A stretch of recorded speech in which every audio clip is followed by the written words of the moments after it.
As you see, we are going to record, to make some recordings of this session. Sorry, Jan, can you please show again the first slide? Thank you very much. So our first session is devoted to a sustainable EOSC, European Open Science Cloud, and we will focus on the role of the infrastructures.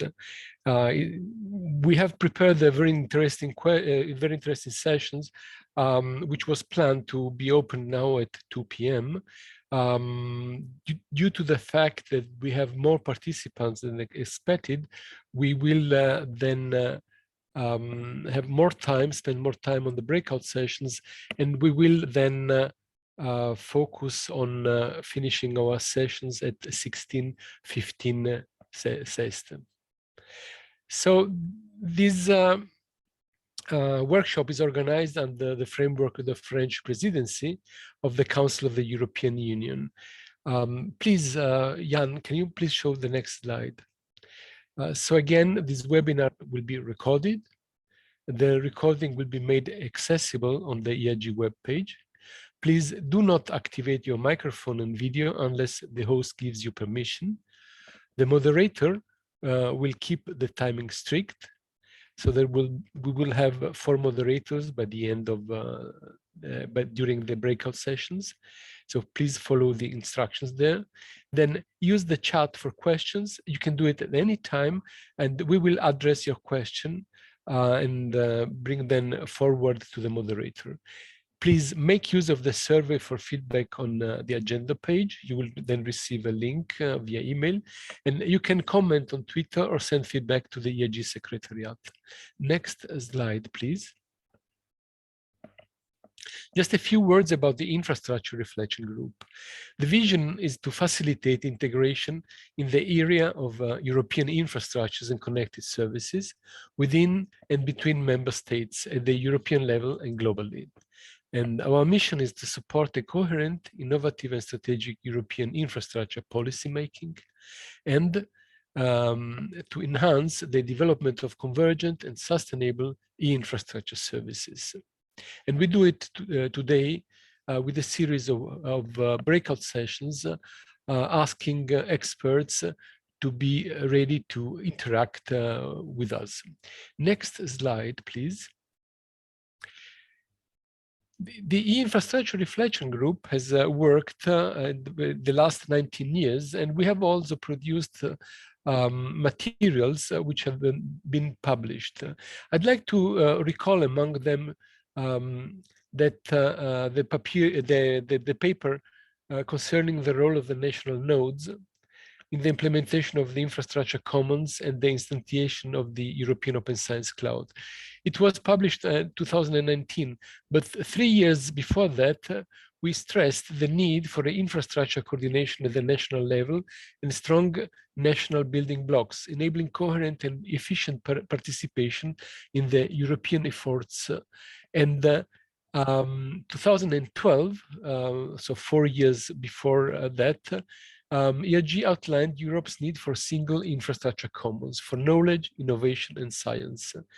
Somehow it paved, or it was an important brick, important puzzle, stone of this puzzle, which is now called European Open Science Cloud. Our last paper was published last year. It's an e-IRG white paper, and it addressed the good practices of coordination within and across infrastructures and thematic research infrastructures in Europe. Of course, we are continuing to work on this, and we are planning to publish a second part of this white paper. Next slide, please.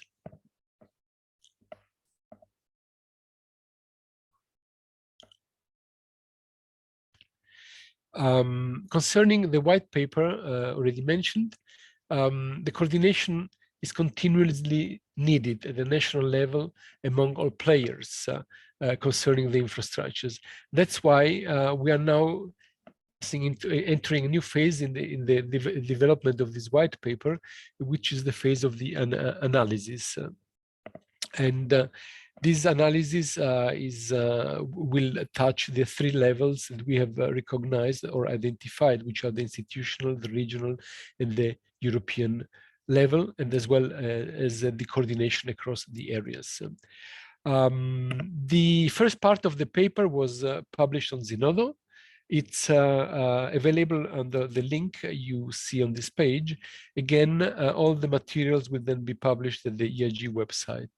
The next slide, please.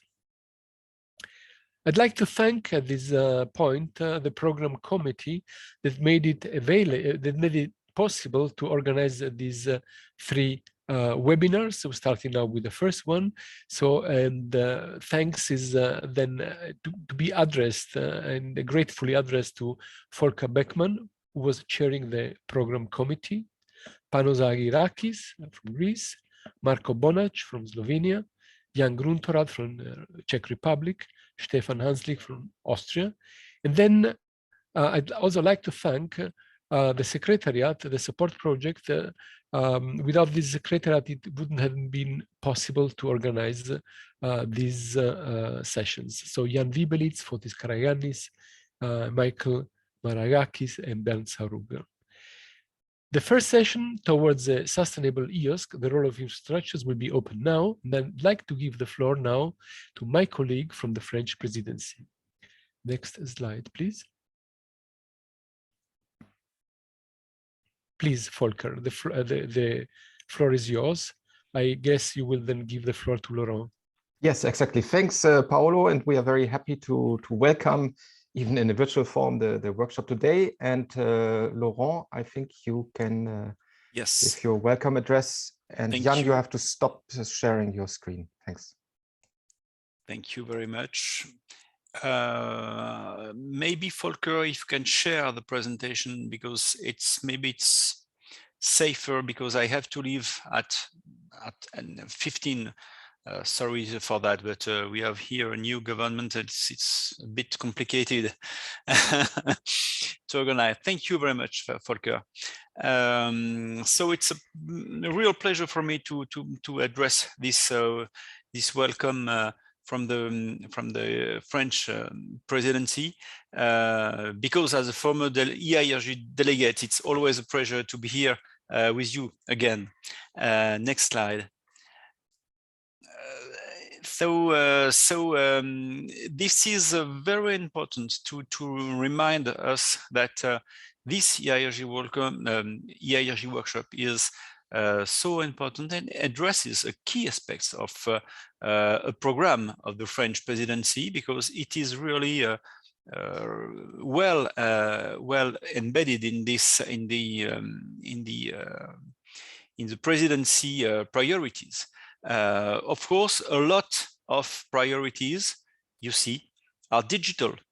You see a lot of digital. I will not read all the lines that you see on the screen, but if you read them, you see a lot of digital. And of course, as e-IRG, as a reflection group, we are dealing with a lot of digital problems, digital sovereignty, digital infrastructures, and yes, and a lot of also in a digital legal framework. Also, you have seen all this problem of Digital Service Act and Digital Market Act. So this is also very important. Next slide, please, Volker. We have already organized under the French presidency a lot of meetings that could be related to this meeting. The first one in January was the informal meeting concerning research and innovation. Of course, it's very important. In February, we had this wonderful meeting about Open Science Europe conference.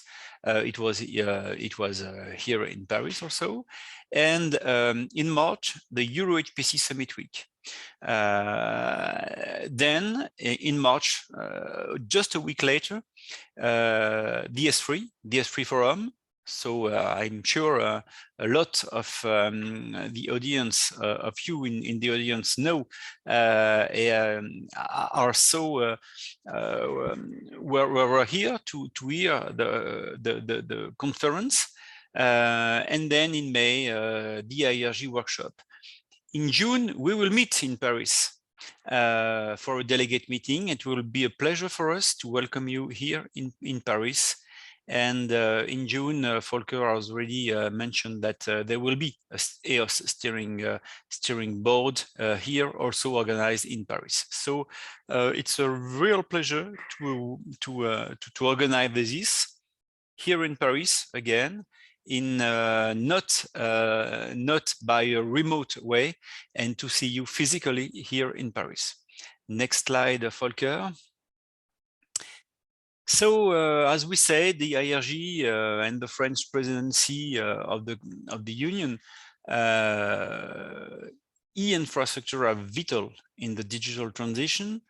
It requires an enhanced connectivity between different e-infrastructures. And we think that the role of e-IRG is very important to accelerate the discussion, to deliver an input for decision maker, and to provide success stories. I think it's very important to have this this role of giving the right way to see what the digital transformation, the digital revolution, and the large usage of digital infrastructures is so important for research and innovation. This is, of course, true for EOSC and all the e-infrastructures. We have EOSC is now well known in the European landscape, but it has still to be explained. So I think it's very important to continue to speak about EOSC and to explain what is EOSC.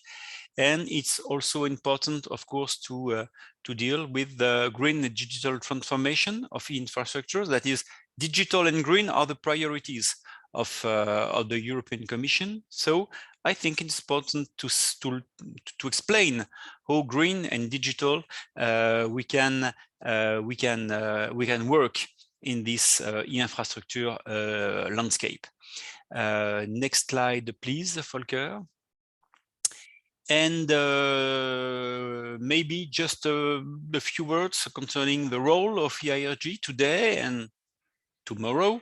As Paolo said during the e-IRG has already written a lot of very, very important documents. e-IRG will continue to point out the non-obvious to enable infrastructure to move forward. I think it's very important to try to explain what is non-obvious, because I think it's sometimes the role of e-infrastructures, the role of digital transformation is not well known or understood by a lot of policymakers. So I think it's important to continue to make this easy for them. And of course, we are looking forward to welcoming you in Paris in the beginning of June. Thank you very much.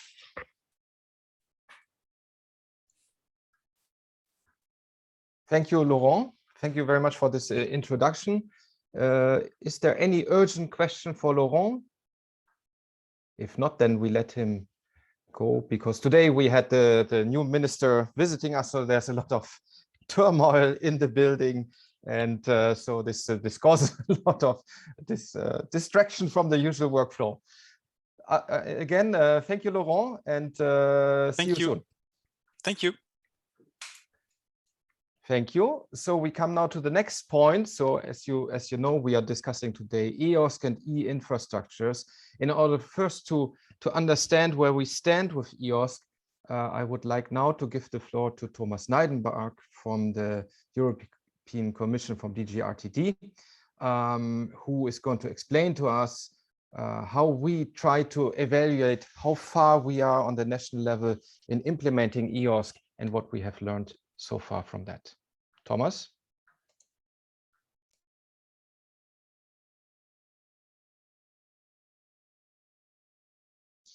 Hello, thank you, Volker, for this introduction. Can you hear me? Yes. Yes. Okay, thank you very much. I'll try to share my screen.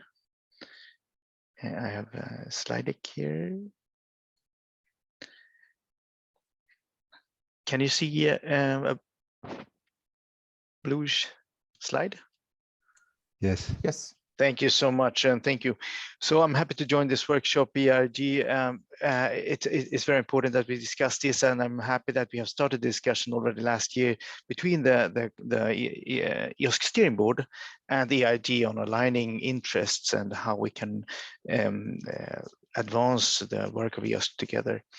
So first, just a very brief view in the back, in the mirror here, that the EOSC Steering Board is an expert group that we set up last year in the beginning of 2021 to converge and align policymaking in the EU on national and in the European level and programmatic level too.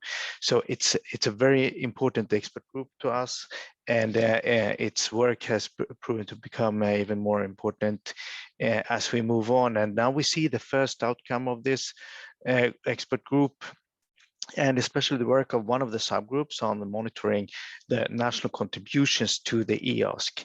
And in order to move forward and know where we want to, advance, we need to see what we have and what is happening. And this is partly a benchmark exercise, but I would also call it what I present here today, a bench learning exercise. If I don't manage to stress it enough, please take my word for it right now, because mutual learning is key for aligning the policies across Europe. I'll mention that in this expert group that we have 39 countries engaged, and also, of course, the Commission and EOSC Association, which contributes.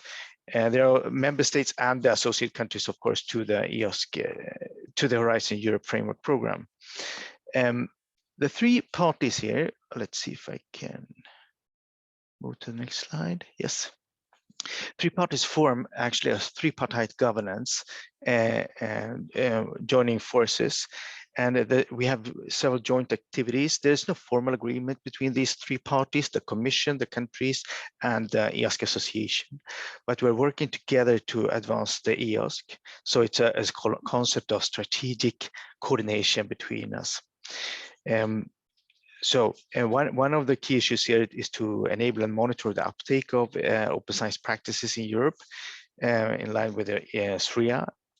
And of course, as you know, the EOSC is increasingly transforming into a stakeholder-driven process. So it's very important that we can help this and visualize EOSC and the policies to all the stakeholders.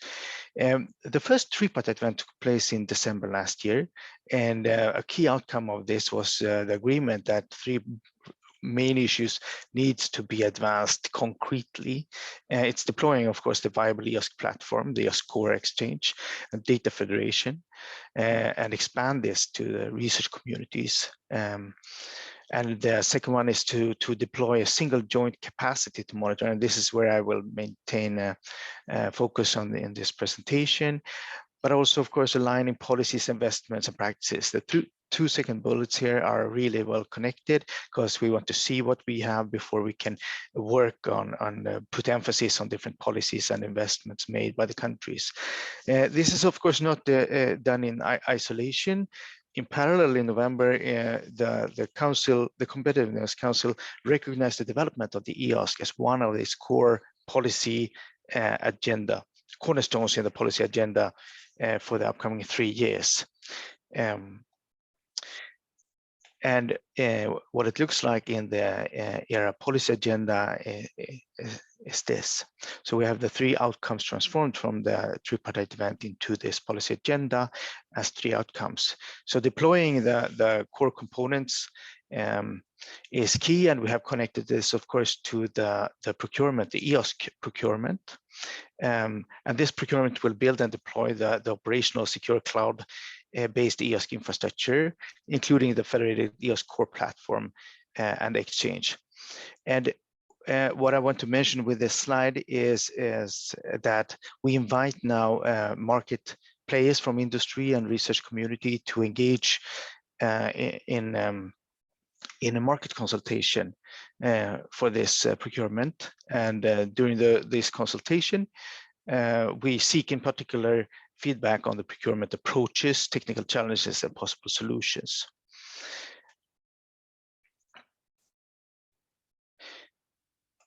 And the second outcome is, as I mentioned, the monitoring of open science practices and policies, how these connect. One third part that will be monitored later is, of course, the impact, the side impact by these investments. And I mentioned, you see here again, we call it benchmark investments, policies, and digital research outputs, but it's really a visualization of what exists in order to help countries learn from each other, look at what is happening. And this joint capacity for monitoring is the EOSC Observatory being built right now by the project EOSC Future. It's a very promising tool. They are, as I can see, ahead of schedule, and have invited the EOSC Steering Board to be the first entity to really work and use this tool for collecting, analyzing, and visualizing data. And the layers that can be monitored in this tool are mentioned here: the readiness, but also the progress of the EOSC partnership, in-kind contributions by the association and its members, and also the open science practices outside this. I need to mention here that the focus now, and what I will show you, is really the first layer here. So it's from the member states and the associated countries, what exists on policy levels, and only for EOSC readiness related to the EOSC. But in the future, and we have started the work, and we are consulted by the project on developing and extending this monitoring to include all open science topics. And this is, of course, done together with the EOSC Association, who is a part of this expert group, and also the subgroup on national contributions. The third one is, of course, deploying the aligning the policies and mainstreaming open science across the funding programs, develop the underpinning tools and assessment system. And one key element here is to foster engagement and inclusiveness via the tripartite event, but also creating these national tripartite events, the fourth bullet here. We learned in the tripartite in December that it's very good to discuss between the governments, the Commission, and the EOSC Association, of course, but we need stronger tools to reach out to the community, and you all who also engaged in this workshop. So this will be a very good opportunity to discuss the national unique context to implement the EOSC and include all the different actors in this. So these are called the national tripartite events. Several of these will be will take place this year. I will come back to this. So looking at what we see now in the EOSC Observatory, there are several interactive maps here, but now we have them, screenshots in this presentation. But we can see that some countries have already policies on national or subnational level in place where they mention EOSC. This is very promising. Of course, we want this map to be very, very bluish. So all the gray countries you see, the dark gray is the countries where we still wait for data, and so that they can answer the survey. But the blue countries really have a policy explicitly mention EOSC on national level. It's very, very good, of course. If we look also on, particularly on the infrastructures that include aspects of open science, we see that several countries have these. I think I can do it like this, yeah. So the blue countries here are really countries with a national policy, which includes research infrastructures that target somehow the aspects of open science. These are infrastructures, national research infrastructures, or national contributions to international organizations contributing to the EOSC, or it could be also further EOSC relevant activities targeting infrastructures. So it's kind of in a general sense, we collect this information, but the target is here that so that those countries who have not engaged, connected EOSC to the infrastructures, they can look at the other countries and learn from them. How do they do it? Even more interesting, you see here also the numbers, so that we have 45 countries who are invited to answer this. And you see which country there are. One country that is not associated to RISE in Europe Framework Program or is a member state is Switzerland. Switzerland was a very appreciated member of the former EOSC Governance Board, of course, and their data and bench learning in this system is very welcome. If we look also in this survey, we look also at what financial strategies there are in the countries. How do you spend money on infrastructures that are relevant to the EOSC and open science? And we see some countries have that in place. And we also see countries have reported that they have best practices on how to do this. And if you connect the dots here, it's very interesting to see that there might be practices, but there might not be national policies. And that would be interesting to follow up in a deeper qualitative analysis, of course, to see why that is and how it can develop so that we all can help advance the EOSC. Thomas? Yes. Sorry to interrupt. There is a small black box on the right screen, on the right side of the screen. Is it smaller now? Yeah, that's better. Yeah, it's better. Yeah, thanks. Actually, it showed up a picture of myself here. I'm not sure what to do it with. Okay, It's okay now, I think. Okay, yeah. Thank you so much. Thank you for saying it. So if we look also, we will of course look at which countries have mandated organizations. The mandated organizations are members of the EOSC association, which have a particular role in covering for the national interest, not necessarily the government's interest, but the national research community interest. And we have asked the question just to see and follow progress on who has the mandated organization appointed, who has this in planning, and who does not have it. Because this is also an interesting bench learning exercise to see if you're planning on mandating your organization, what could you think of, and how have other countries discussed this. So finally, I want to mention that so these are a few pictures of what we see in the EOSC Observatory, and the purpose, of course, is to discuss and learn from each other, but then bring this to the national tripartite event. And here's a picture of where some of the national tripartite events will occur, but it's also just a mock-up from my side. So it's not sure that Greece or Sweden have planned their national tripartite events, but I know that this is in planning in other countries, and Austria had one last week. It's very important. So when this happens, you can look at the data available in the EOSC Observatory, discuss what the national context is in your country, and in order to structure an exchange to align with the EOSC, what is the national specificities that you need to look at? How did others do it?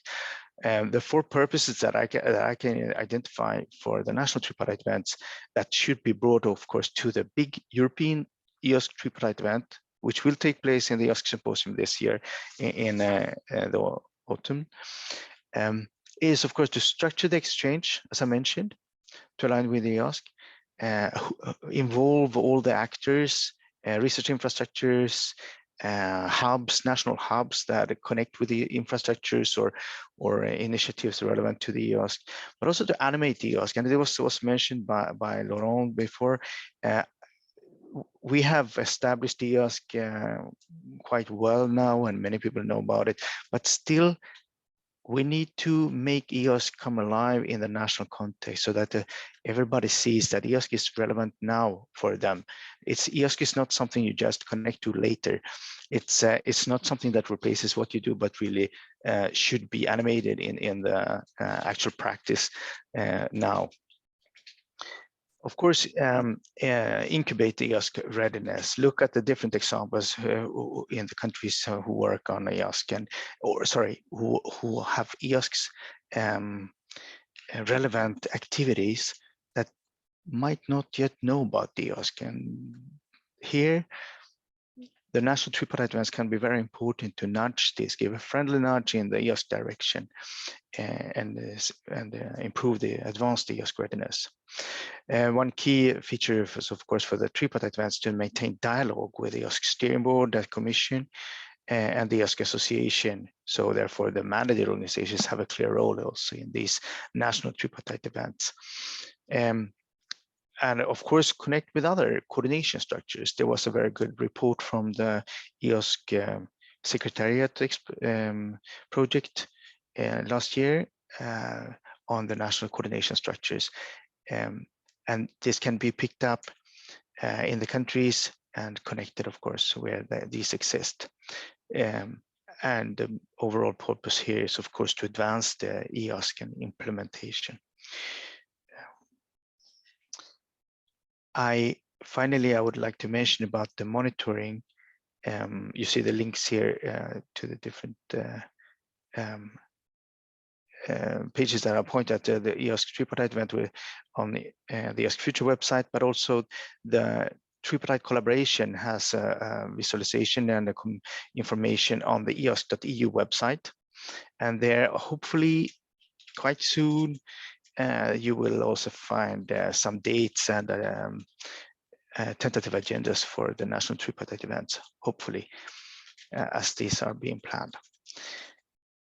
So the first monitoring is really targeting the short term as the ERA policy agenda over the next 3 years. So we are looking, and in this first survey, we have been looking at only the research data management infrastructure and the EOSC relevant policies and practices.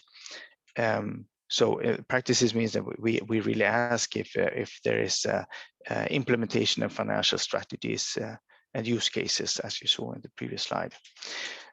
In the next survey that we are planning now, we will expand to all the open science elements, as I mentioned, and we still have to explore the indicators that can be drafted for the impact that we decide. So the decided impact would be the increased reproducibility, trust in science, increased research efficiency, effectiveness, and results are taken up by this society. So these are the next steps.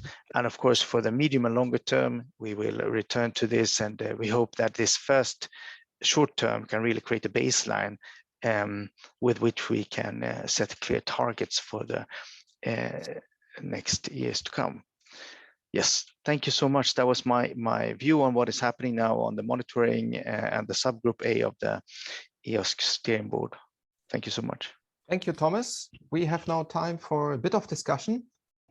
Who wants to open the discussion? If I don't see a hand raised, I warm up with a question for Thomas. So we are at the e-IRG meeting, and we very often advocate the EOSC as a web of fair research data and services. Are we not putting enough emphasis on the fact that we need e-infrastructures to run the EOSC? Do we lose a bit the focus on the e-infrastructures in what we are doing for EOSC? Yeah, thank you very much. Well, a diplomatic answer would be that we cannot enough stress the need of e-infrastructures, of course, but I wouldn't say that we lose focus on it. On the contrary, this is a key element of the procurement and the discussion that we have in the EOSC Steering Board also. So I think e-infrastructures, it can be stressed more strongly.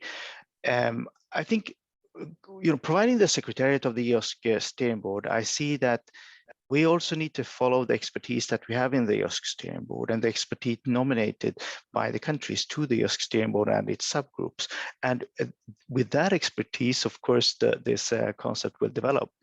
But I think the main part now is to understand what policies exist and can be advanced for the EOSC and deployed in different countries where this does not happen yet. And this has to be identified by the countries in the EOSC Steering Board. And the monitoring exercise is one way to do that. Thank you. Other questions? And I see the, let me see if I can also see. A remark, Volker, please. First, it's Ignacio. He raised his hand. Okay, thank you very much. Thank you, Thomas, for the presentation. I'm quite interested in the part of the monitoring because I remember that there were many other questions asked through the SB questionnaire. Is this information going to be also made available as you? And also, if you can elaborate a bit the plans for the metrics of the impact, that would be really interesting. Thank you.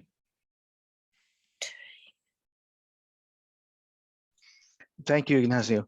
Very, very good question. The practical aspect of things, the EOSC observatory, yes, it will be open. We are discussing this in terms of having a public web page where openly available information on EU level, so you can compare countries. So, you know, like the slides I showed you now on pages, which country have what, etc.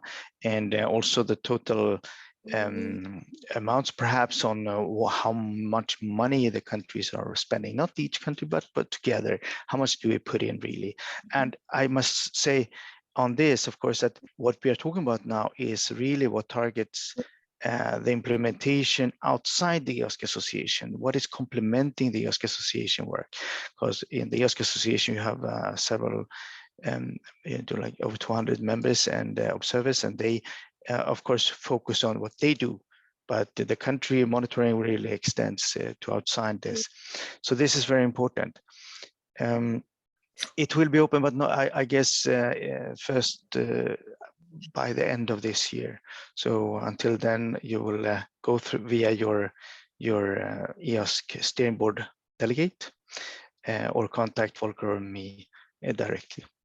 And we will, of course, help you with the information you need. Sorry. The second question, elaborate the plan for indicators for the impact that we desire, that we want to see. I think these indicators, when these will be developed, I think many more stakeholders will need to be part of this. For example, the extended monitoring has already there, you know, when we go beyond what we want to measure for EOSC in the EOSC Steering Board, when we start to look at open access to publications, citizen science, etc., we needed to talk to more stakeholders, which we have done. We have aligned with the ERA monitoring mechanism of the ERA policy agenda, and also the national points of reference expert group. So for the when we come to the impact, I think even more stakeholders need to be consulted. So we don't have any indicators right now. We first want to see the baseline of the very first monitoring that we do, and then build on that. Thank you, Thomas. Paolo. Yeah, please apologize. I didn't remark the hand, Ignacio and Volker. So I just wanted to remark that tomorrow in the afternoon, we will have a e-IRG workshop, another session where we will present the EOSC Observatory under the French presidency. So the whole part of this project will be then presented in the afternoon. Thank you, Paolo, for pointing this out. Other questions for Thomas? Or general remarks on EOSC and e-infrastructures?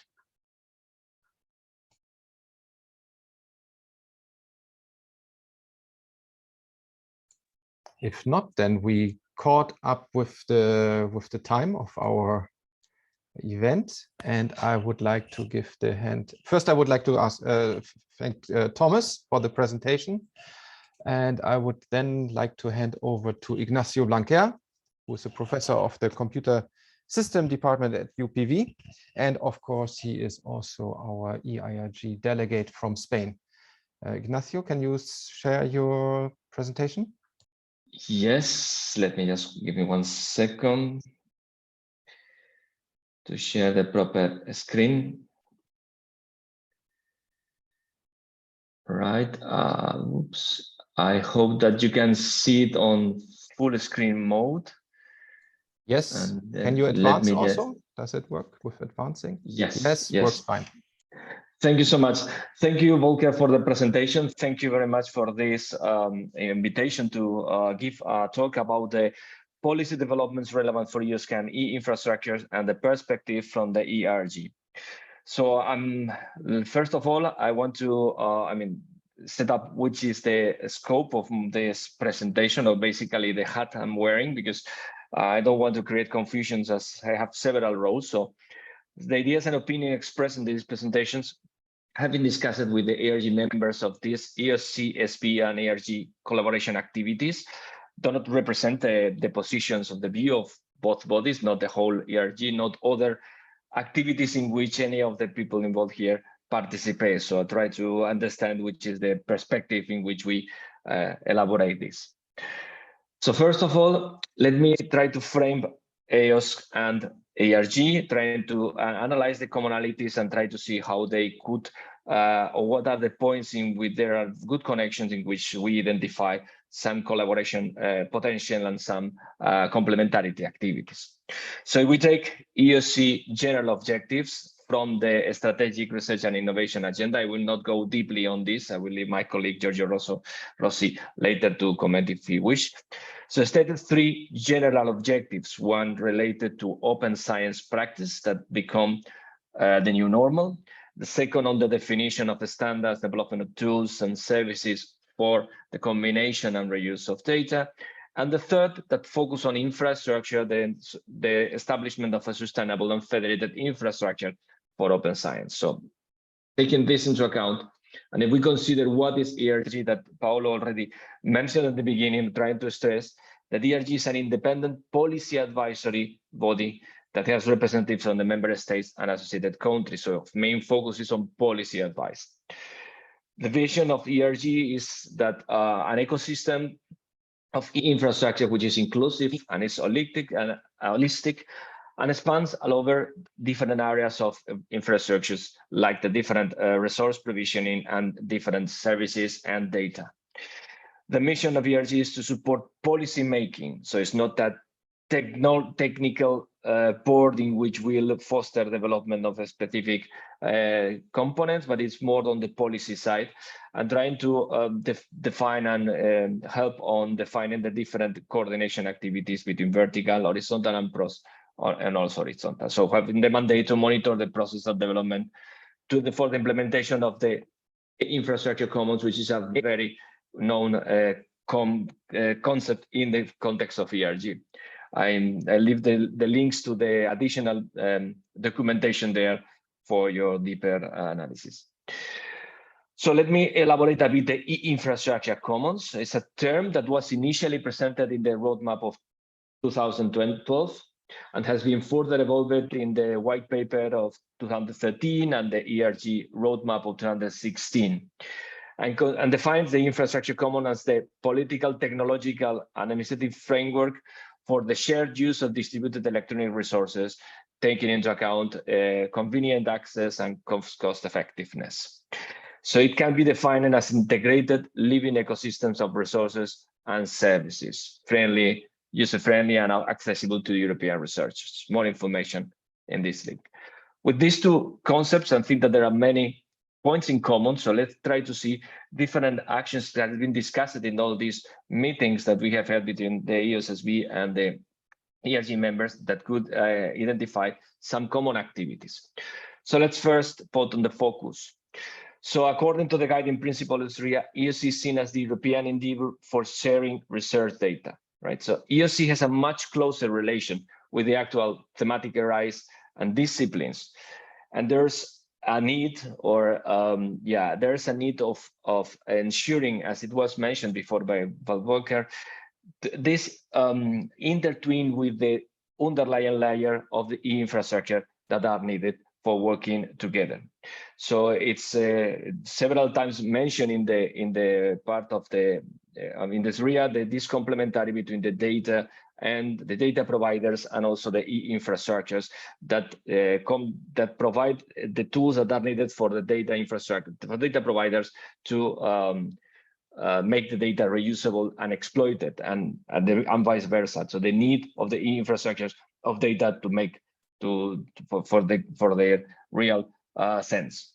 So ERG is focused on infrastructure, have worked on policies with respect to the research infrastructure, and also has an interesting background that can help on the construction of the EOSC.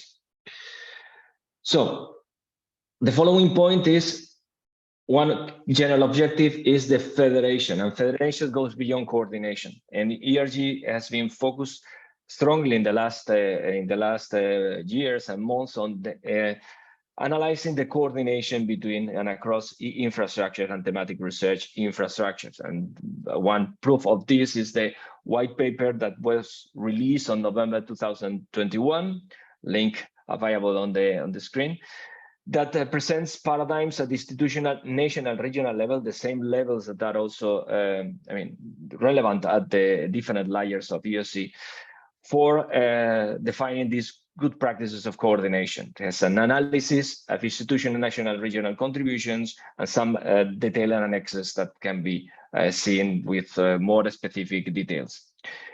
So it presents these paradigms and also stresses the coordination that is needed at national level among generic infrastructure providers, and also across the horizontal providers and the vertical providers that represent the disciplines, different communities. That's important because many disciplines are also reinventing and also considering resources that could be very well provided through generic infrastructure, and we should try to maximize this impact and this cross benefit.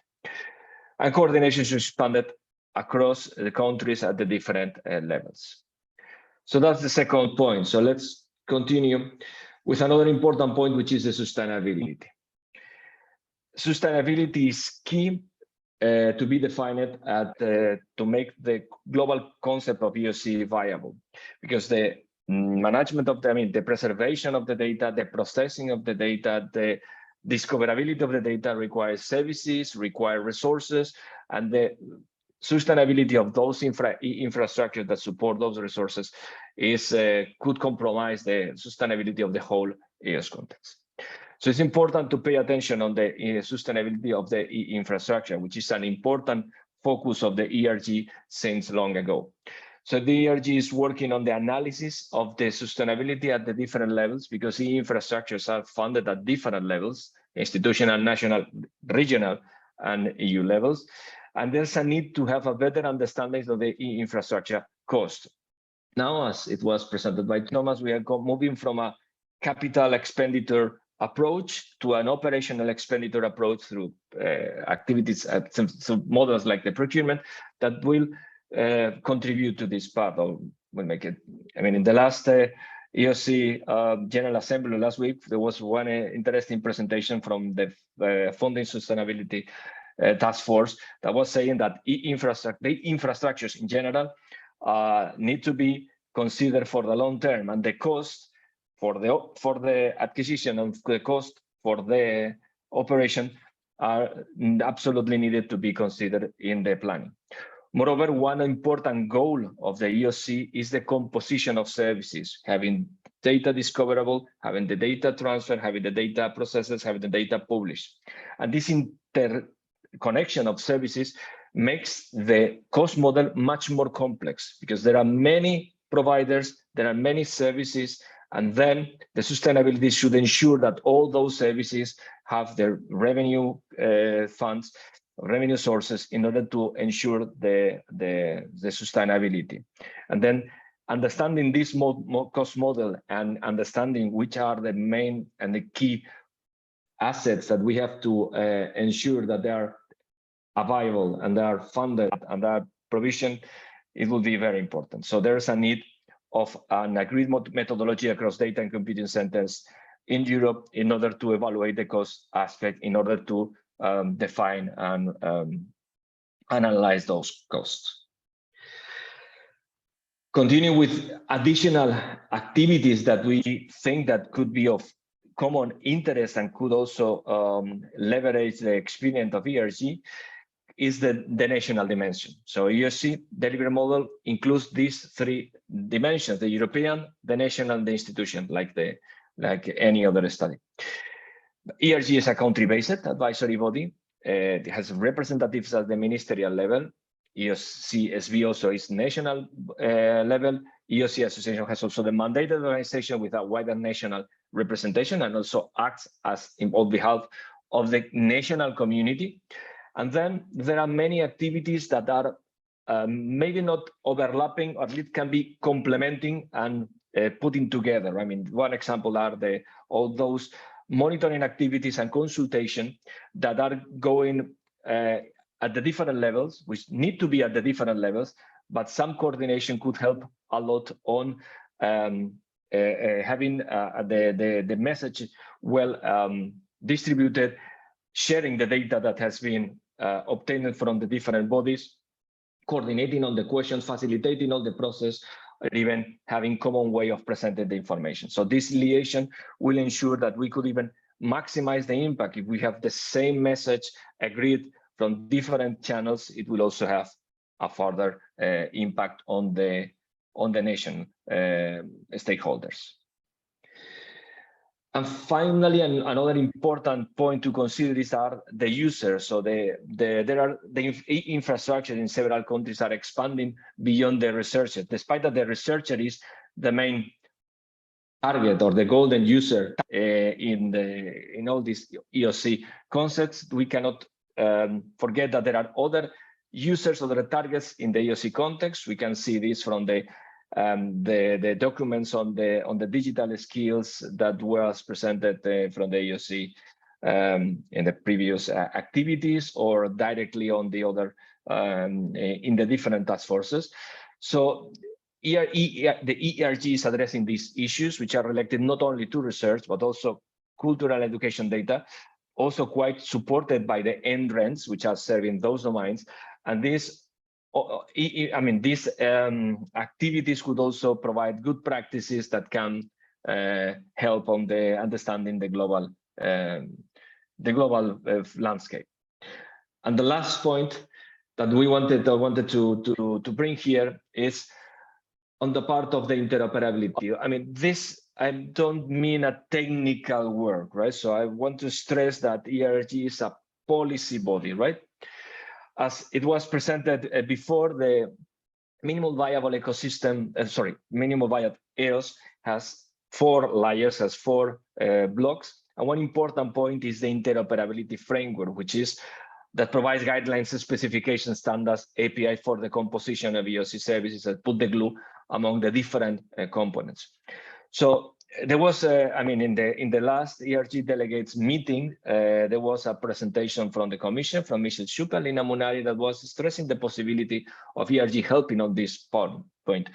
And one possibility is to have the ERG identifying good practices of coordination that could support, that could help on this, on setting up this interoperability, right? Not, as I was mentioned, not a technical work, but at work on the level of the policies. And with this, I want to end with the conclusion. So ERG is focused on e-infrastructure that include data infrastructures and related system services that could also provide this complementary view that could be needed, and the connection, having these top-down and bottom-up approaches of the specific topics in which the ERG has the experience, like sustainability, like cost model, like best practices for coordination.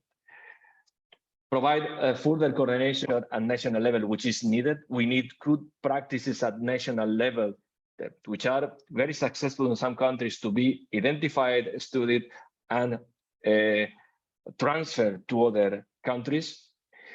And regional and cross-country level coordination is still a challenge. There are very good examples of regional collaboration, like IRG or the Iberia in the Iberian Peninsula, which I know best, but there are other potential cases also on the Balkan countries and that were very, very successful. Coordination at the EU level is also needed. There will be a very interesting session tomorrow, and the ERG is working on this topic in the next white paper 2022. And with this, I've finished my presentation. I'm really happy to have questions, I guess, at the session of discussion. Thank you very much, Ignacio. So this presentation is open for questions.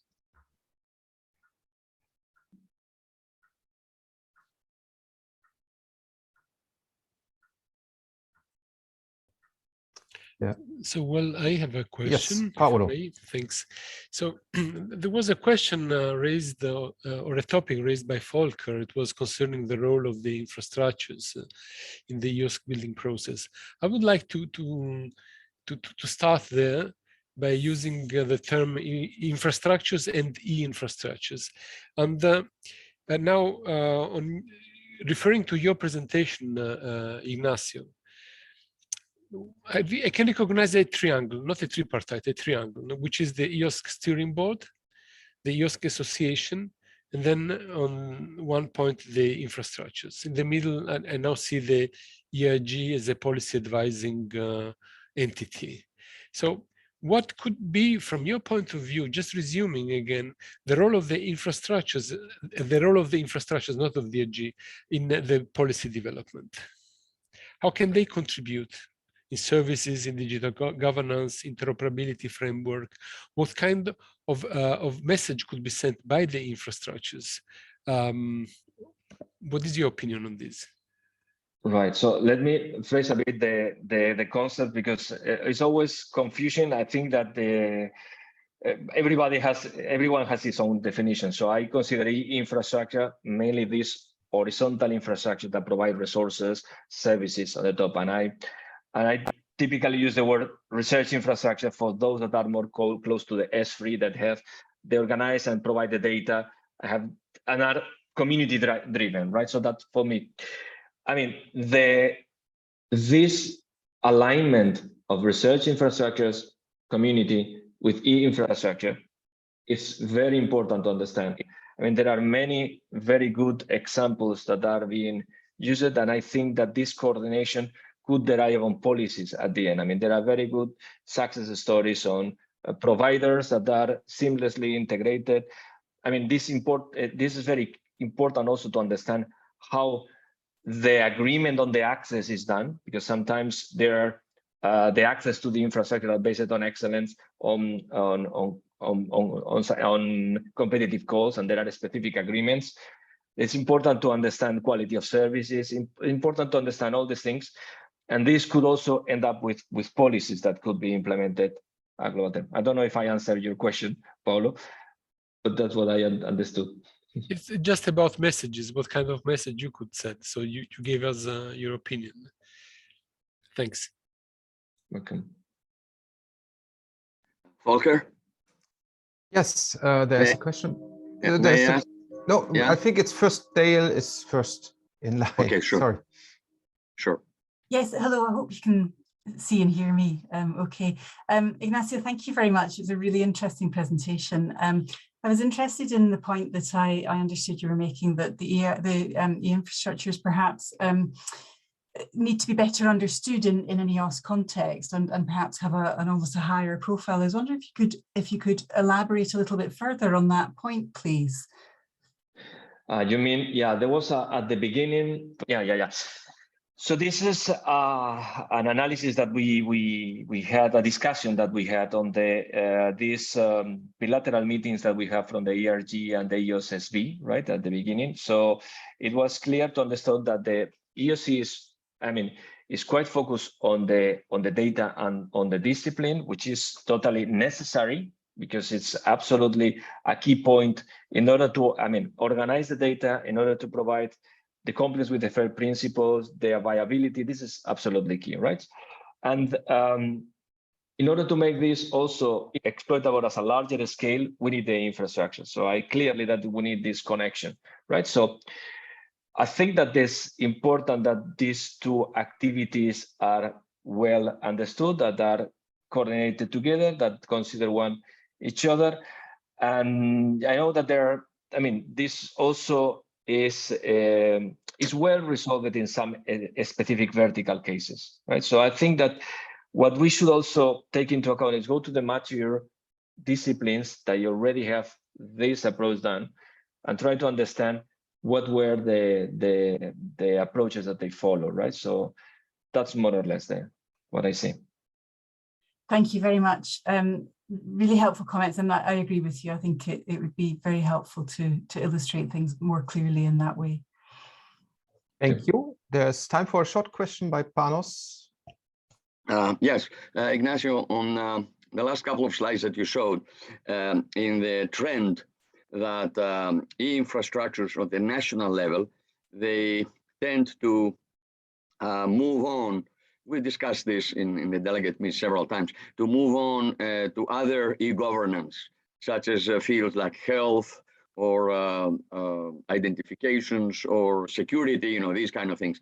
Let me make a comment, and then you can comment on this if you agree. I think that the reason for this is that 20 years ago, when the NRNs were formed, it was much more difficult. It took a lot more effort, and they devoted 100% of their time for connecting universities, research centers, and so on, developing software, developing all the mechanisms that existed.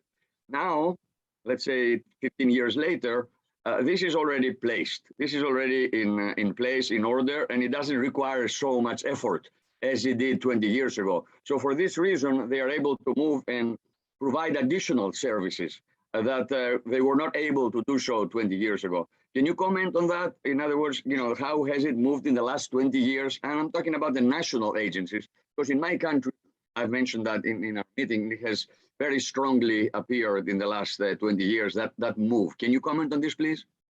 Yes. Panos, I agree with your point. I think that also depends a bit on the country. There are countries in which they have continued enlarging the capacity and the capability of the NRENs, connecting other. It's true that, for example, I know in Spain that they're connecting not only university and research center, but also consider even companies and provider of services. I know that GRNet, that they have a strong connection to the public sector, providing top-level services. In some countries, they separate it, they keep the NREN at this level. But it's true that the main mandate that was connecting the university and research center is mature enough that they can take other endeavors. Yeah. Thanks.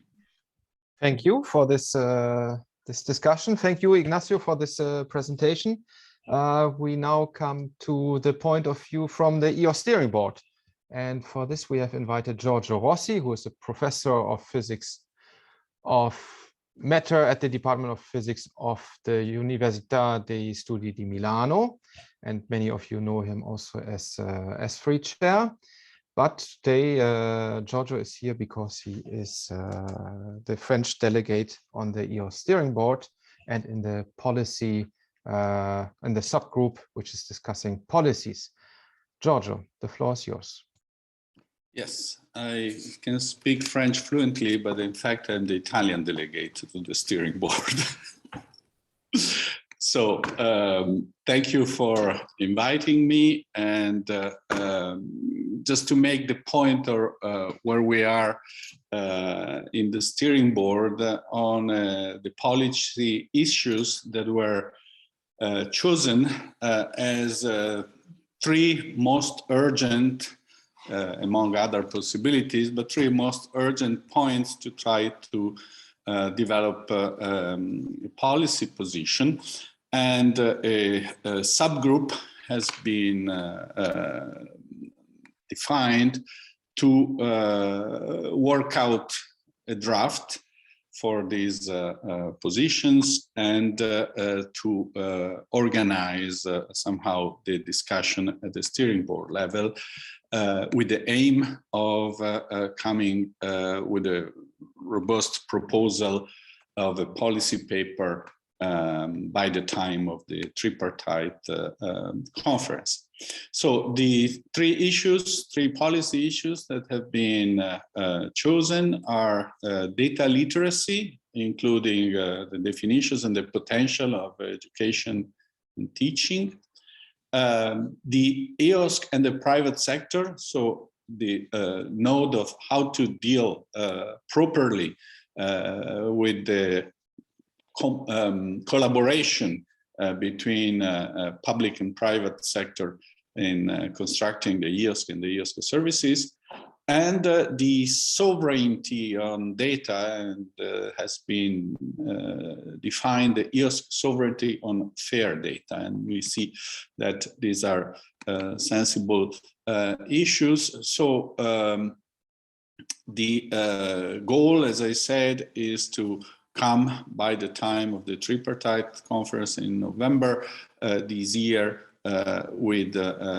robust papers. Now, this is the schedule. Today is the discussion with the e-IRG, and then there are a number of meetings of the EOSC Steering Board. On the 17th of June, a first draft opinion paper will be discussed by the Steering Board, and then more work to reach a full discussion and presentation of the tripartite event, and early next year to have the position papers ready. So the first one is data literacy. And general objectives of the EOSC partnership are, of course, rewarding and teaching of open science practices and skills, and promotion of the presence of data stewards at the research performing organizations to facilitate and speed up the establishment of correct practices and of reach EOSC. This RIA strategic document recommends that sustainable skills and training strategies must address different professional and research roles, and this is also important. And again, skills and training include the concept of developing the next generation of open science and data professionals, so that coordination of training and alignment of curricula for students and researchers is a goal. Building a trusted and long-lasting knowledge hub of learning materials and related tools is a goal, and influencing national open science policies for the skill aspect. So objectives of this first policy item is to realize diffuse open data skills and competencies for researchers at all career stages, to enable the stable increase of fair research data production to be shared and reused. Another objective is providing support for the researchers by developing open science professionals, develop mutual learning standards in the area of open science across Europe, hopefully, networking, common platforms, increase the EOSC-related awareness among the European, national, and institutional decision and policy makers, also by educating, training, and populating with open science and EOSC ambassadors the relevant institutions and situations. So recommendations at European level on this first policy item is to seek for a standardization framework for open science skills and competencies based on clear definitions of roles and responsibility for the open science professionals, collaboration among the national data professionals, perhaps through a European network, connecting data competence centers on the European territory, The alignment of standards with the European Exchange Platform and Training Catalog, strengthening collaboration between research community, for example, through the science clusters. So here the research infrastructures have, of course, an important role. Incorporating open data competencies in the framework of European programs of digital education. So this is an important step in making the new normal of having a clear data culture and competence built in the different education tracks at European level.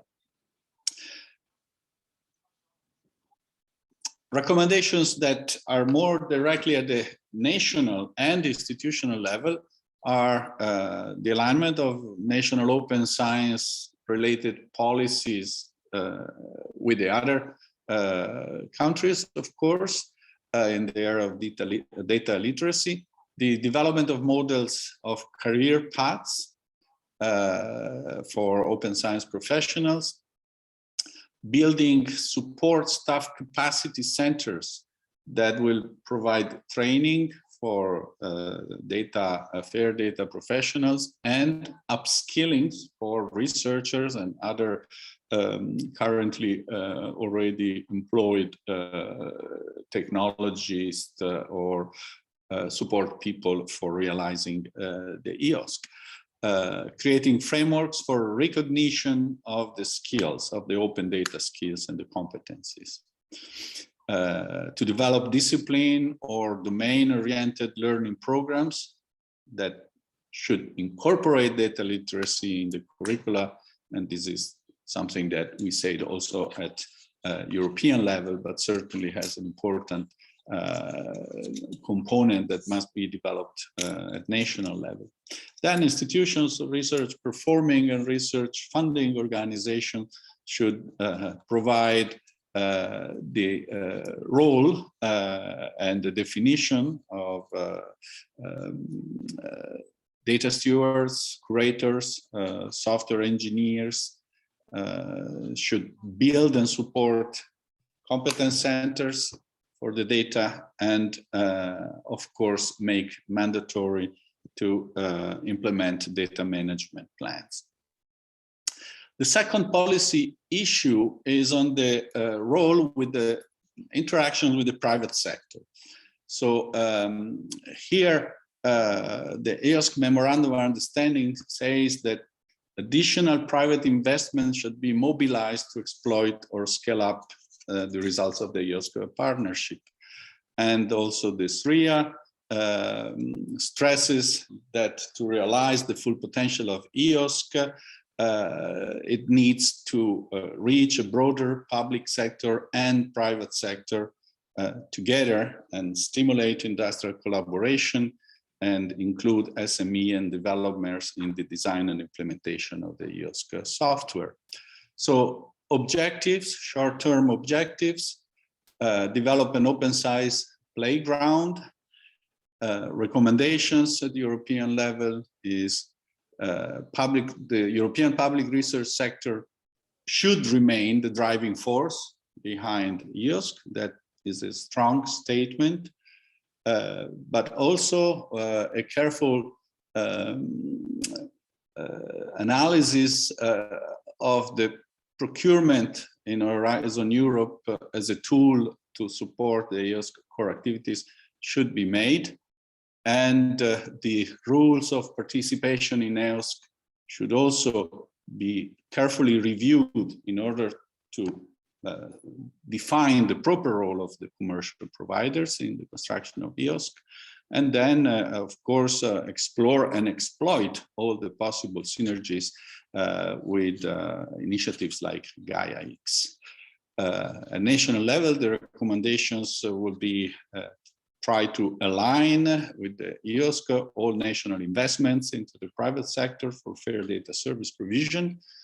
The delegates of the steering board should engage in national discussion about the role of private providers And discussion of contributions and commitment to Gaia-X at national level should also be carried out.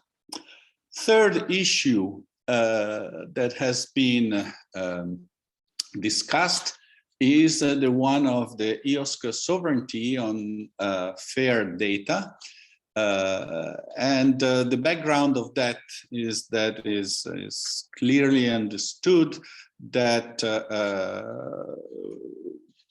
Europe is making heavy usage of technologies in the data communication that are from other parts of the world, and that this may represent a weakness, or this does represent a weakness. So the Data Governance Act aims to foster availability of data for use by increasing trust in data intermediaries, strengthening data sharing mechanisms across the European Union, and the concept of the single market of the data should ensure data from the public sector, in particular research data, business and citizens, to be accessible while maintaining control on the data themselves and on the investment that is made to collect and make them fair. So the concept of the data sovereignty can be defined on maintaining or having a meaningful power to make decisions about how digital processes, infrastructure, and movement of data are structured, built, and managed, to maintain the ability for the data holder to decide which data should be shared with whom and under what conditions, to have the ability by a country or international organization to ensure the perpetual access to the data set and manage its data set. And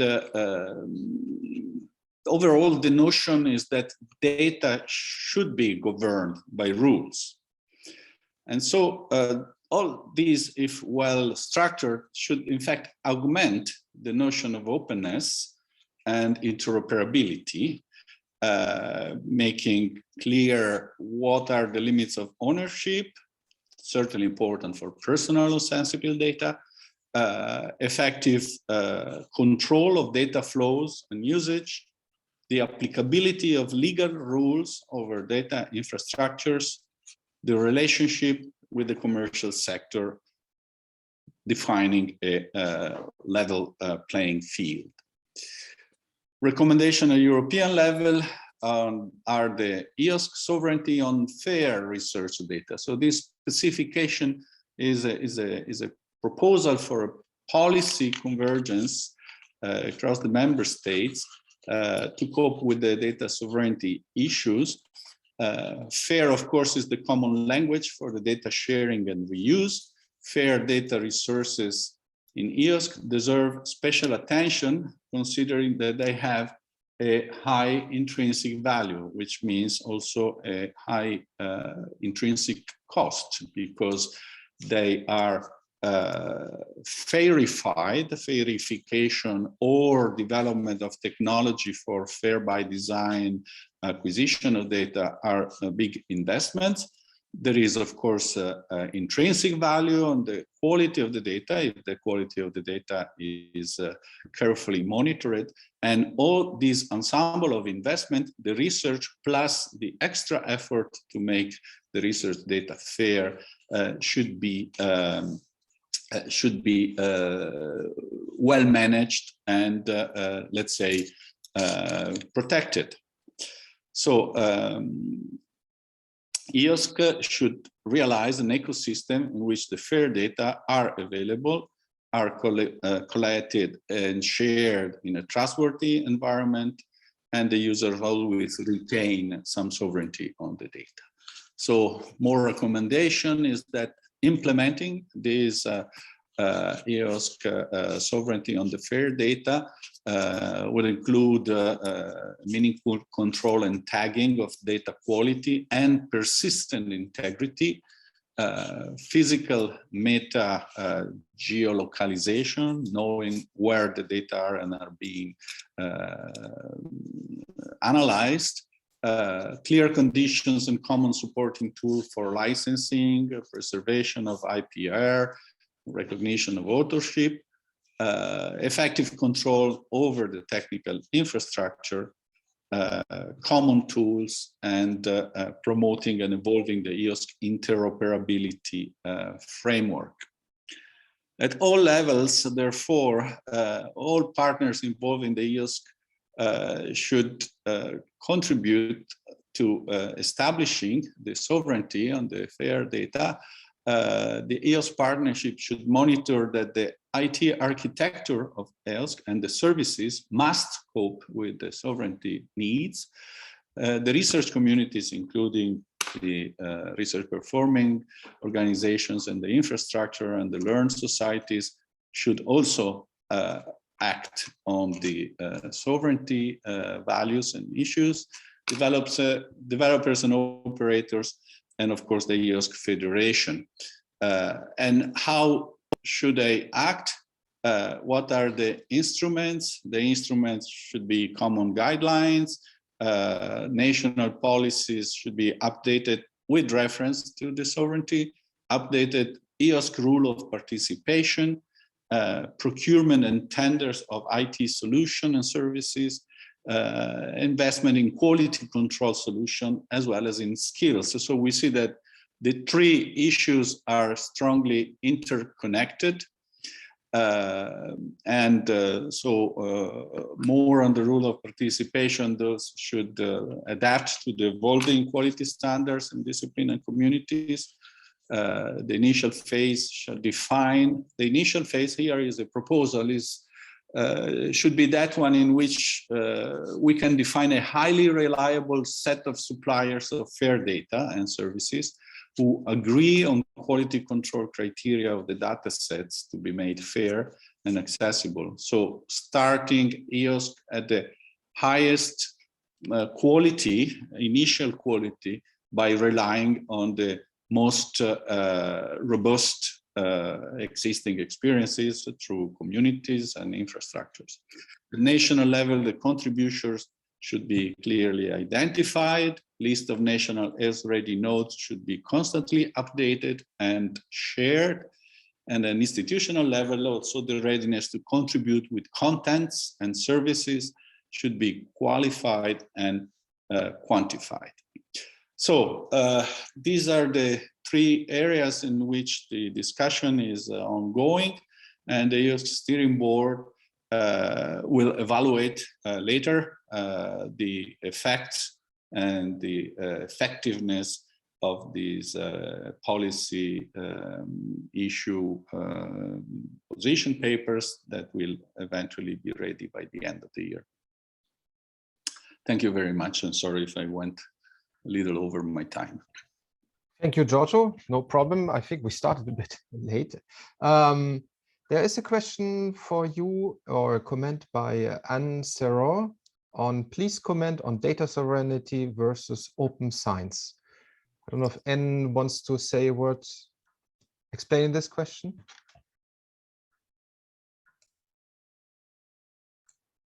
Well, I don't know. Data sovereignty is not a limitation of open science. The way we are trying to interpret, and that's why we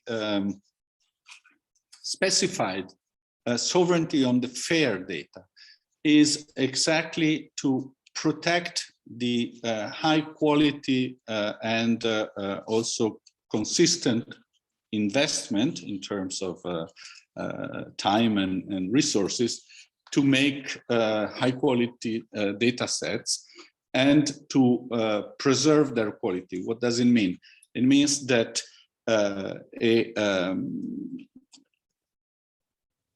meaningful control of the access, how the data are used, by whom are being used, and where the outcome of data analysis is stored should not be limitations. Many data sets could be totally made available by full dedication to the EOSC. Other data sets, according with the famous principle, as open and as close as possible and as necessary, could be accessible through licensing. So transparent but clear rules that should prevent a disordered and potentially deleterious misusage of data that can always happen, and that could destroy very quickly the benefits of EOSC and the trustability of EOSC. So it is not a barrier to open science. It's a warranty. It gives responsibility to warrant the high quality and the correctness of the access. Thank you. That's very clear. Fotis, can you perhaps already put up the slide explaining what we do in the breakout session while we ask Peter to for his question? Thank you. First of all, thanks for the good presentation. My question, could you maybe a little bit develop on the second objective that you mentioned, which is the link or the interaction that you have in mind with the private sector? Don't you think that maybe the actors that we call private sector sometimes are the same or are becoming actually the same, because we have now some infrastructures that are mandated to commercialize maybe some services that is at the base funded by public funding? And what is your opinion about this change in landscape, and maybe how do you think ERG as a policy group could help in this respect? Thank you. Yes, thank you. It's a complex question, but it's really at the core of the issue. We believe that it's normal and inevitable anyhow to have even competition between services that can be provided by public organizations and services provided by private organizations that in some cases may even have apparent advantages. Nevertheless, the number one point that is put in that policy issue is that the EOSC should stay firmly in the hands of the public sector with correct and as transparent as possible, but also as robust as possible rules of engagement for private suppliers.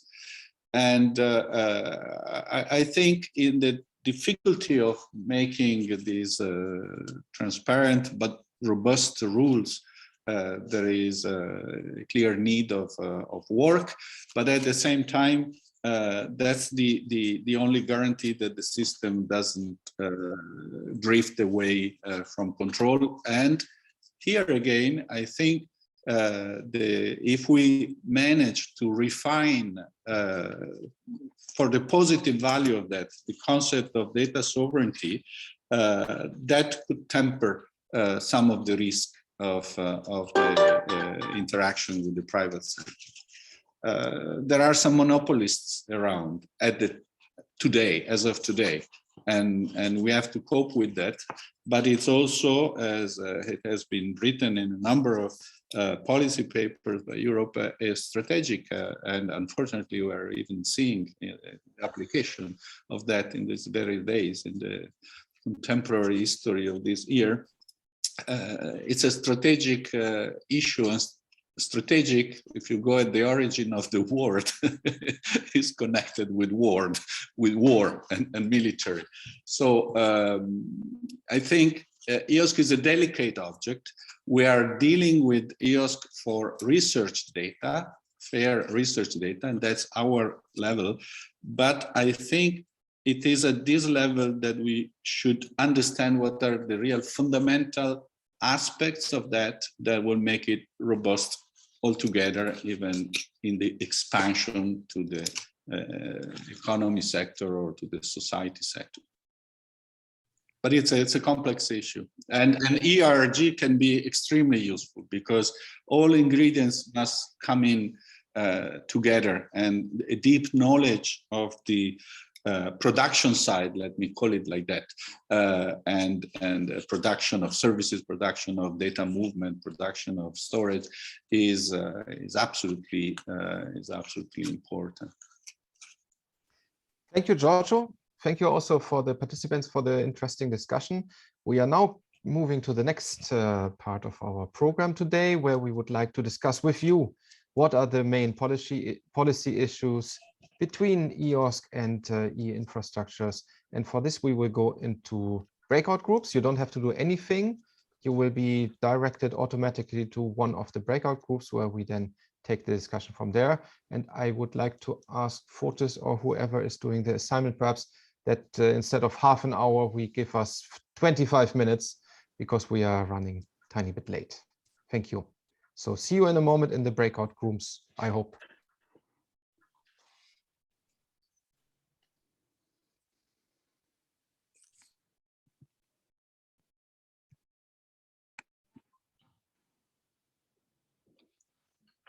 So those who are now here in the room still. So Giorgio, you are in room 3, I think. Andrea and Paolo are in room, what is it? Help me, please. 2? No, 2 is me. I'm with number 3. 3. Yeah, so Andrea, okay. Paolo 3, Ignacio is, you're free to go where you want. Okay, so I just click on join, right? Thank you. Yes. Fortis is room 1. Yeah, I will go to 1 now. Okay. Volker, we need to go to 1. Yes. Is Volker still here? Yeah. Yeah. Okay. Yes, I'm on my way. Okay, good. See you. So, bye.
Hello.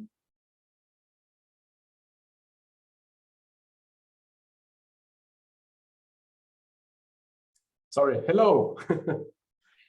Yeah, there's a couple of things. One, I had a really difficult time getting on the system. The problem is that I'm using my work laptop, and the Zoom laptop.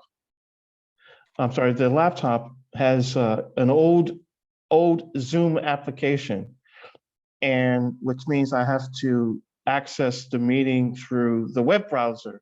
Okay.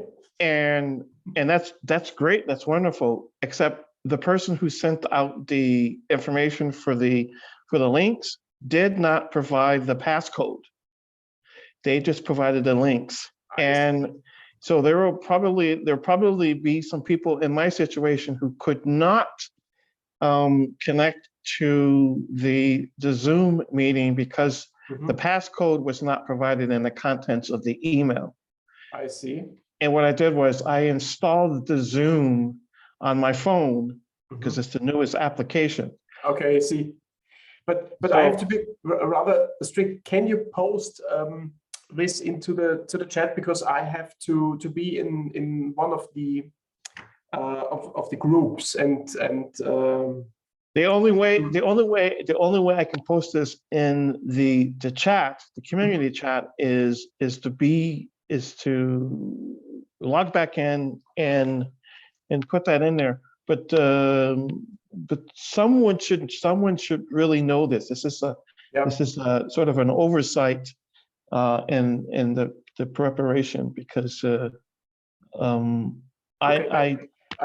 sorry, I have to be short. I have to leave because they're waiting for me. I have to moderate this session. This is my problem. Yeah, one last thing. I need to join a session. This is the problem. Okay, then I'll write it into the chat, and you will get the invitation. Okay. Okay. All right. Richard Days. Okay, is your name. So I will put it into the chat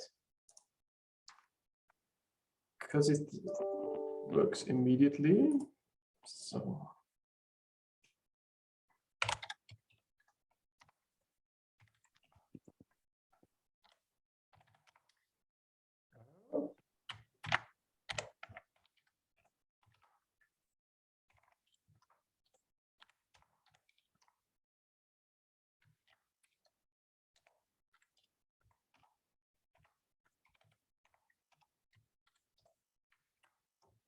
Okay, so the message is out. It should come in a few seconds.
So hello everybody. We had a fruitful discussion, and well, I think I have the impression it already just started now, and I don't know how it was in your room, but we need to come to an end with this workshop now.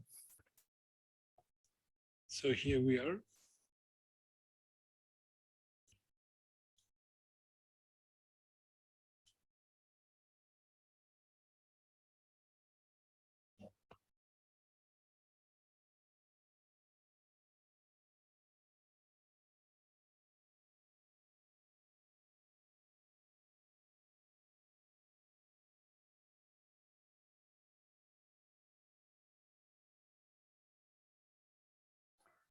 So I'm not sure how it was in your room, but as I said, the discussion already started in my room, I think, towards the end of this half an hour, whatever. But the Google Docs will stay open. And if you have some more ideas or would like to contribute to this discussion, you can still write something into the Google Doc that we will then have open for a few more days and then draw together what you have written there. Thank you. Thank you, Jan. I understand that everybody is back now. I see 34 persons. Maybe we lost somewhere in cyberspace. They are not in the breakout groups, so they, yeah. The breakout groups have 1 minute delay or so until they were really closing. So probably, well, at some point of time, everybody needs to be here, and the breakout rooms are closed. I think all breakout rooms have closed. Have closed, okay. So perhaps we start with no. I see Fotis is already. Oh no. Yes, I'm here. Okay, good. So we were all automatically transferred. So I think the analysis of Paolo is correct that we lost some in the cyberspace. So that was it. In our breakout group was a very lively and interesting discussion. Let's start with group number 2 with a short report by Thomas and or Jan. I don't know who's going to report. Maybe Thomas, can you do? Sure. Can you hear me? Yeah. Yes. Yeah. Thank you so much. I thank also the group 2. It was a great discussion, and as Jan said, it was very animated, and we started to dig into the topics really at the very end. So we would have needed almost a few more minutes, but anyways, so we started with the question on what are the most crucial elements to consider when preparing policies on the different topics, and we connected this to the policy issues also that Giorgio presented. Because this is something the EOSC Steering Board needs input on, of course. One clear message was that regarding the skills and competencies, or skills and training, this is something that the EOSC Association really task force really is working on, and it is covering all the different aspects according to this task force. So maybe this work can await the initial results of this group and pause whatever national policy ideas will come out of this. So of course, obviously an outcome is that the groups needs to align, and a clear message should be from the EOSC Steering Board also that that it connects really with the task forces clearly. So let's see if there are some synergies to be made here, or if there's a linear chronology that to be respected. Second issue we talked about on the first topic question is the necessity to go for scalability, effectiveness, and efficiency. Of course, that would be key, and scalability is not always on the first priority, but it should be. When it comes to the EOSC and private sector, we talked about making data reuse a top priority, not only inviting the private sector to support, provide services and engage in the EOSC, but also to ensure that the EOSC will connect and make available the data, for example, as was mentioned in the policy issue as an open science playground where data can be reused for innovative purposes, where companies and researchers can meet and develop innovations on the data. I see that the document is being developed as I speak. That's very good, very good. Tracing of the use of data was also mentioned. So we can backtrace what is happening with the data. And I put a link in the chat earlier today that the NASA really has this as one of the priorities to understand when moving towards transforming into open science. They want to learn how people use their data. Shall I go through all 4 questions, or do we take one at a time? I thought these were all questions, Thomas. We wanted to have all groups in 10 minutes as a wrap up. Can you summarize the rest very briefly? Oh yes, of course, because we didn't have time for all of them really. But the most appropriate way to influence the national European policy landscape, the second question. Well, here we pointed out the national tripartite events to be, developed in a correct way, very much respecting the national specificities and the uniqueness of the country to connect the dots there, and of course involve all levels, the ministries in this, of course. We also mentioned that the national, and one example from Lithuania shows that they are building a national forum to share experiences and to learn from each other, and experiences is really the key element here to ensure that the bottom-up movement is really thriving and alive, because this is where the cultural change will come and happen that will benefit the EOSC. On the third question, how can practices or failures on developing and implementing policies national level progress? We mentioned that the Europe-wide implementation can be harmonized, and uniform policy brings benefits in terms of ease of operation for researchers, and yes, that was mentioned. And also the fourth question, important gaps in the European policy landscape for infrastructures. We only had time to focus on the European data to be reused in a safe culture. There has to be a data safety culture, especially when we connect this to the foreign interference and how to avoid that a negative exploitation of the data. So that has to be considered. Thank you so much. Thank you, Thomas. We come to the group of Andrea and Paolo, and I would ask you to be very concise. Thanks.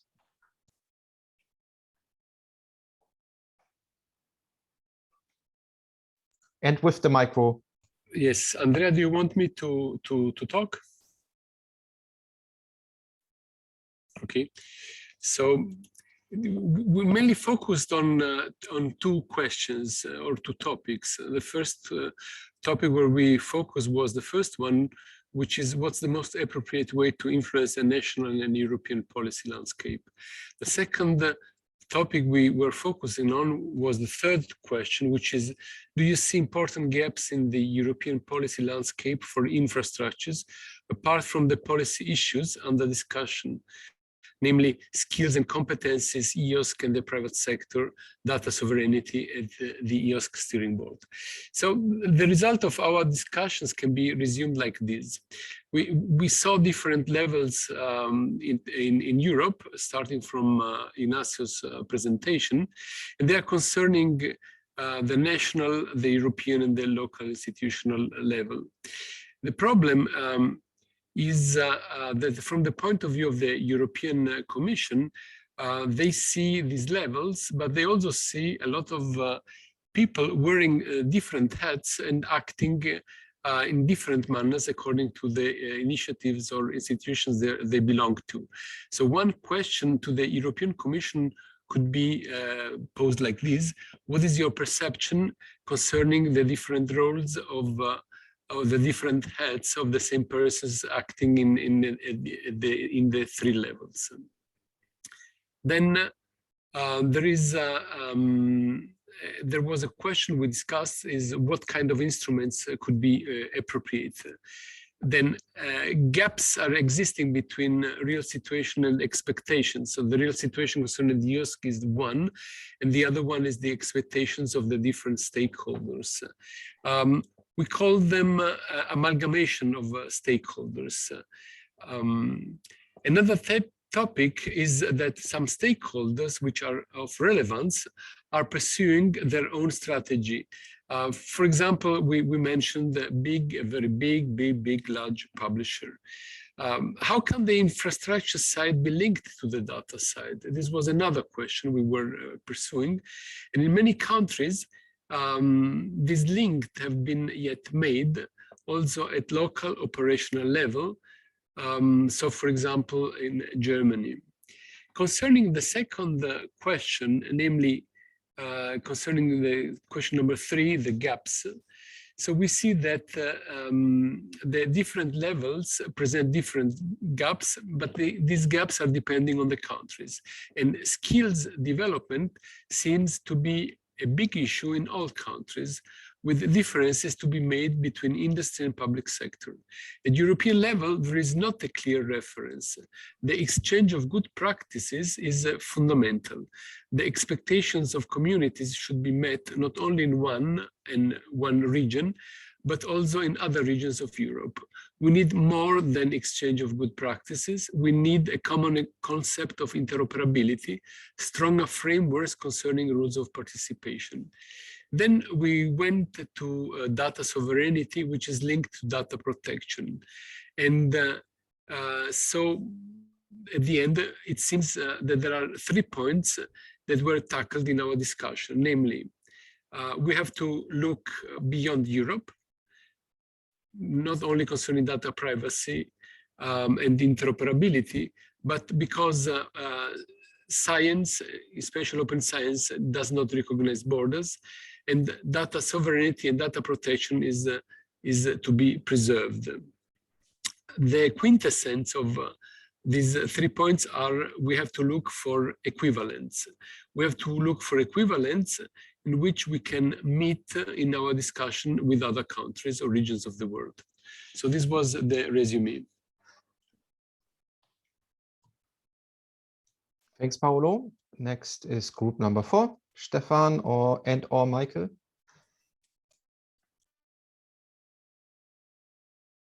Should I wrap it up, Michael? Yes, I can do so. Just in brief, we had the same 4 questions, but we went through the whole questions from the other side. So we started with how can good practices or failures on developing and implementing policies at national level help progress implementation by other member states and associated countries. It is a crucial question because we came to the conclusion that there are, of course, good practices. They are spread over all Europe and coming from different fields. But the main question, which is concluding these good practices, was what has been achieved so far.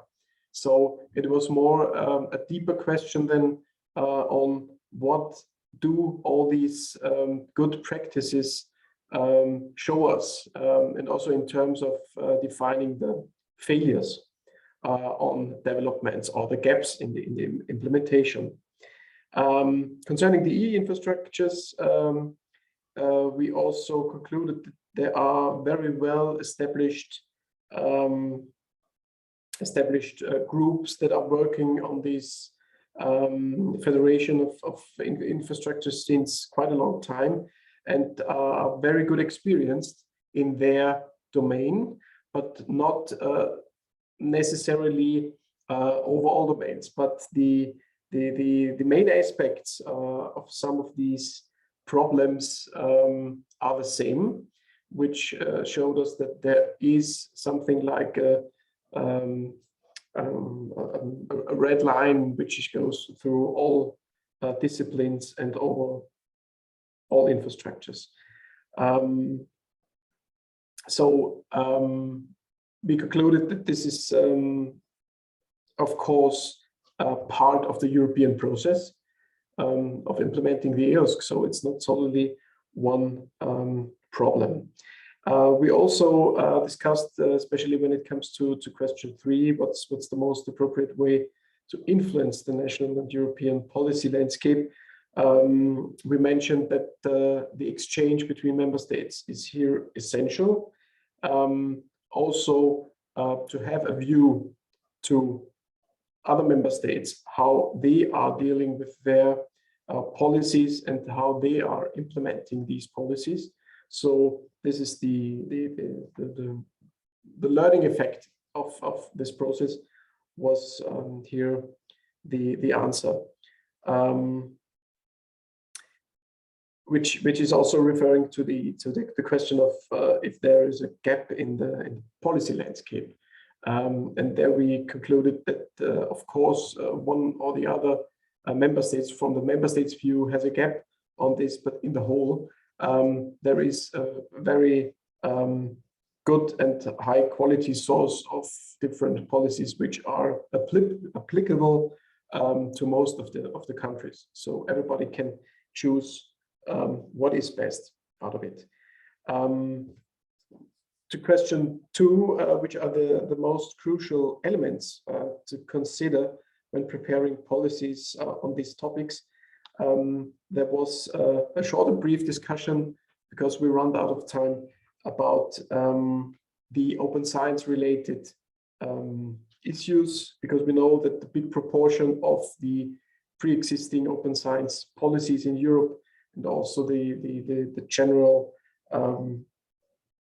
conclusion on the European level to the topic of open science, brought us to the problem that the factor of costs is sometimes a problem, because there's on one hand there's the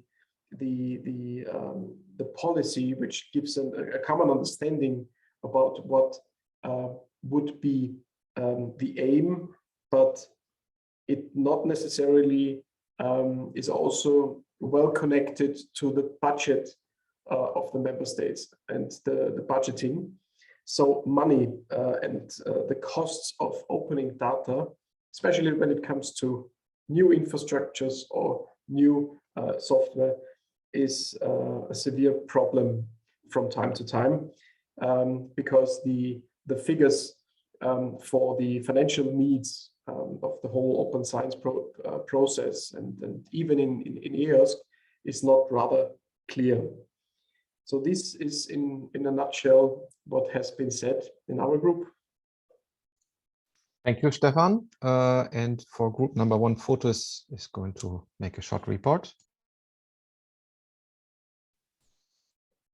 Yes. Do you see me? Yes. Yes. Okay, so I've shared also the Google Doc. First of all, it's interesting to note that we had a diverse audience in the small group, being from policymakers and funders like Volker to end users and researchers. And in fact, one of the researchers was not aware of EOSC. This was really interesting. So regarding the gaps, the first question, we start with the first question. I think one point, of course, this is related with data sovereignty, is that data access is sometimes over-regulated, and you know, there is a need for a trade-off between the need for open data and the need for protection, because sometimes protection may be somehow hindering, you know, open science. And also, especially, you know, this came also from the discussion before on the health area, and you know, there is a need for good tools and infrastructures and good integration with I think key infrastructure services is needed, and working closely also with you know, research infrastructures and also data spaces, but this is more complicated because this is dealing with the private sector as well. Then there was a discussion whether there is a lack of policies or not. I think that the majority was saying that there is no lack of policies, and we need more policies, and but I think the researchers need to be heard as well. There was a point that was said that EU directives, the implementation of EU directives at the national level may bring some level of diversion at the national level, which may complicate things. But we need to keep the focus on science. I also raised the point that I think this was already mentioned by Ignacio, and this was covered between the EOSC Steering Board subgroup and the ERG subgroup. On the cost aspects, methodologies, cost models, and so on, there is a gap in this area, especially moving towards the procurement-based EOSC environment. There will be a tender to continue from the EOSC Future project. Paula, who is the researcher from Portugal, was saying that there is a large distance between policymakers and the researchers, so closer links are needed in the policy-making process, take into account the requirements, but still researchers should focus on research and not on the infrastructures and the data tools, so that they can focus on their actual research. Then on some of the other questions, there was a clear need for communication and coordination at national level with regards to EOSC, and the fact that one researcher was not aware of EOSC was kind of clear. There was a discussion about policies and what should come first, and Volker was saying that policies are needed for the funders and the policymaker to start the investments, but it's a kind of more complicated, it's like a chicken and egg problem. I think this is where we didn't cover one of the questions. I think this is a summary. I don't know if Volker, if you want to add anything. No, thanks. That was a very good summary, and indeed we didn't cover question number 4.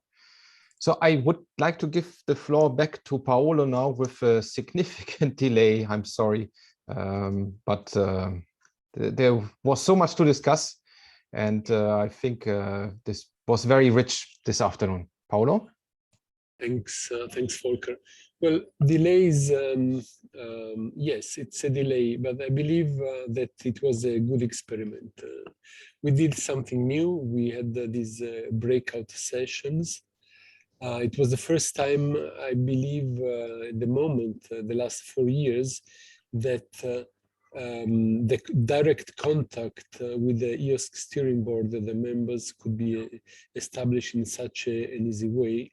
And this is the way, because a reason why this experiment, well, we invested more minutes than we have thought. I don't believe it's a problem. We have some results, and we will merge these results in the next days. Just for you all to know, we have the closed delegates meeting the 7th and the 8th of June in Paris. We will discuss the merging of the ideas, and then prepare some analysis, some short report and a statement from our side. We would like to continue in discussing with you all. I don't know how we will organize this, but this will be certainly possible. We usually choose topics of relevance. We develop these topics then and present them in the workshops. So there will be 3 workshops in autumn during the Czech presidency. And for certain, some of the topics of today will be discussed and presented, re-elaborated through speakers. The 3 presentations we had today by the 3 speakers, Thomas Neidenmark, Ignacio Lanquer, and Giorgio Rossi, were the starting point of our reflections. I believe that the EOSC tripartite formula the deployment of the core components of the services of EOSC and the monitoring practices presented by Thomas Neidemark were one starting point concerning the point of view of the Commission. Ignacio, from his side, he started with the EIRG perspective,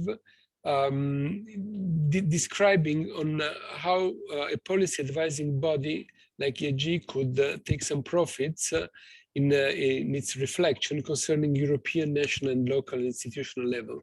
I'd like to mention and add to this that, of course, we continue to reflect on data spaces, not only the EOSC, which is a big data space, but also data spaces from a global point of view. And for this reason, the going beyond Europe is also of a very relevant topic.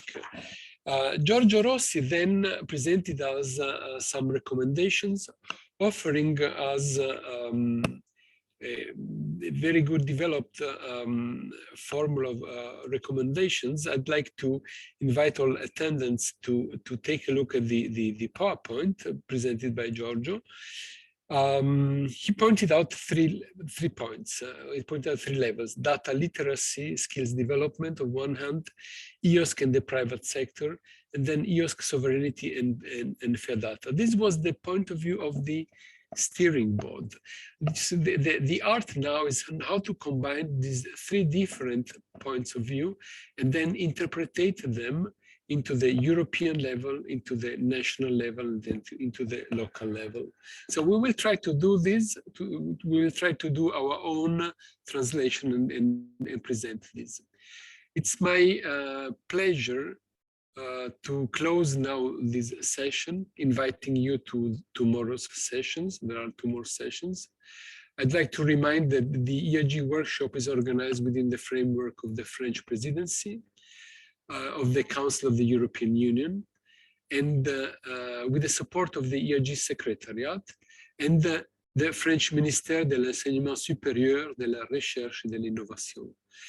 The EIRG support program has received funding from the European Union Horizon Europe Research and Innovation Program under grant agreement. You can read it in the PowerPoint. I'd like, I'd like to mention again tomorrow twin and green and digital transition in the infrastructures. Then in the afternoon, the cross infrastructure collaboration and coordination. I thank you very much. I wish you a pleasant evening and hope to see you again very soon. Goodbye from Vienna. Bye. Thank you. Bye. See you tomorrow. Bye, Bye-bye. Paolo. Bye. See you tomorrow. Bye. Bye. Bye. Thank you. Thanks. Bye. Bye.